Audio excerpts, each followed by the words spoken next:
যে ত্রাণ দুর্গত মানুষদের প্রয়োজনে তাদেরকে পৌঁছে দেওয়ার কথা, সেই এত পরিমাণ সরকারি ত্রাণ সামগ্রী কেন তৃণমূলের পার্টি অফিসে রয়েছে সেই প্রশ্ন যেমন উঠেছে। ভাঙচুর চালানো হয় জাহাঙ্গীর খানের পার্টি অফিসে, সরকারি ত্রাণ লুট জাহাঙ্গীর খানের অফিসে আশ্রয় পড়লে একেবারে জনরোষ। এটা কি কমলনাথ, কি কমলনাথ, কি এটা এটা কমলনাথ, কি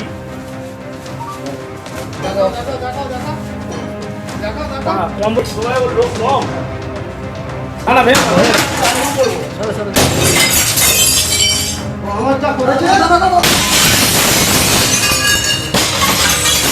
হাতে পাতে লেগে যাবে সেগুলো, ওই কাজগুলো, ওই কাজটা সেই কাজটা। এটা কি কমলনাথ, কি কমলনাথ, কি এটা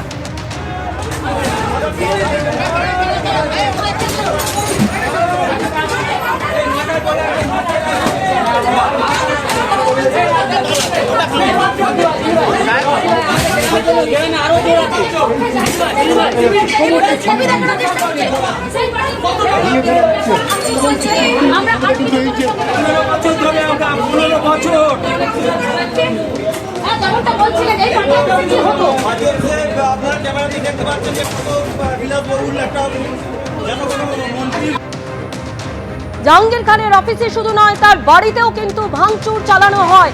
দীর্ঘদিন ধরে ভুরি ভুরি অভিযোগ এই জাহাঙ্গীর খানের বিরুদ্ধে।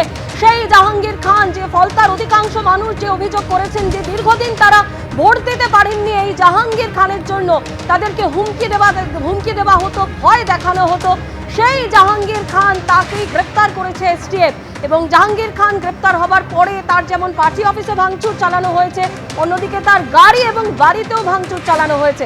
সরাসরি আমাদের প্রতিনিধি পার্থপ্রতিম ঘোষ আমাদের সঙ্গে রয়েছেন। পার্থ, এই যে বিপুল পরিমাণ ত্রাণ সামগ্রী যা জাহাঙ্গীর খানের অফিস থেকে উদ্ধার হয়েছে এবং সাধারণ মানুষ, স্থানীয় বাসিন্দারা তারা অভিযোগ করছেন যে জাহাঙ্গীর খানের অফিস থেকেই যাবতীয় বেআইনি কারবার চলতো।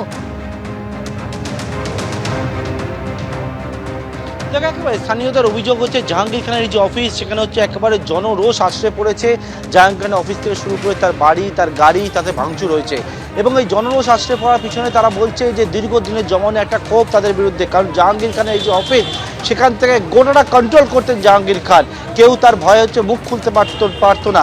আজকে জাহাঙ্গীর খান গ্রেপ্তার হওয়ার পর সেই জনরোষ একেবারে আশ্রয় পড়েছে তার অফিস থেকে শুরু করে তার একেবারে যে তৃণমূল কংগ্রেসের কার্যালয় অফিস চালাতেন এবং পাশাপাশি হচ্ছে তার বাড়ি এমনকি গাড়ি ভাঙচুর হয়েছে।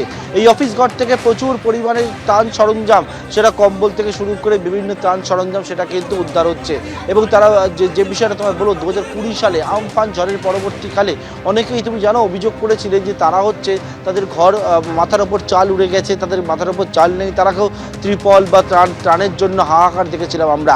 এবং সেক্ষেত্রে কিন্তু অভিযোগটা করছে স্থানীয়রা যে এই সমস্ত ত্রাণের যে সরঞ্জাম সেগুলো একেবারে চুরি করে নিজেদের কাছে রেখে দিয়েছিল এবং ইতিমধ্যে এই রকম ত্রাণের সরঞ্জাম বিভিন্ন জায়গা থেকে এর আগে উদ্ধার হয়েছে, পঞ্চায়েত সদস্য থেকে শুরু করে তাদের কাছে জমিয়ে রাখা এবং সেই রকমই যেটা সরকারি জিনিসপত্র সেই সবটা উদ্ধার হচ্ছে জাহাঙ্গীর খানের অফিস থেকে।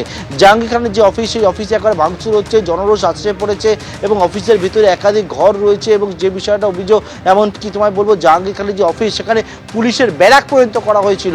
তাকে যে ঘিরে থাকতো প্রায় 14 জন পুলিশ কর্মী যারা হচ্ছে সেখানে ঘর করে একেবারে সেই ব্যারাক করে সেখানে কিন্তু 24 ঘন্টার জন্য মোতায়েন থাকতো।